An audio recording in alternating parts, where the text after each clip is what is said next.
ఎన్ని యోర్దానుల్ని దేవుడు నిన్ను దాటించాడు, ఎన్ని ఎర్ర సముద్రాల్ని నువ్వు చూస్తూ ఉండగానే ఆయన చీల్చాడు, ఎన్ని కష్టమైన పరిస్థితుల ద్వారా నువ్వు దేవుని యొక్క నామాన్ని స్తుతిస్తూ బయటకు వచ్చావు.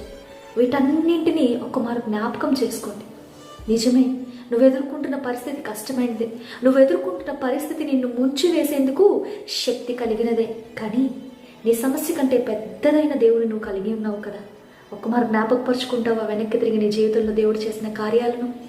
ఒకమారు తిరిగి చూస్తావా ఎన్నెన్ని యోర్దానులను, ఎన్ని లోయలను, ఎన్నెన్ని కొండలను దేవుడు నిన్ను దాటించాడో ఒకమారు చూస్తావా? ధైర్యం తెచ్చుకుంటావా?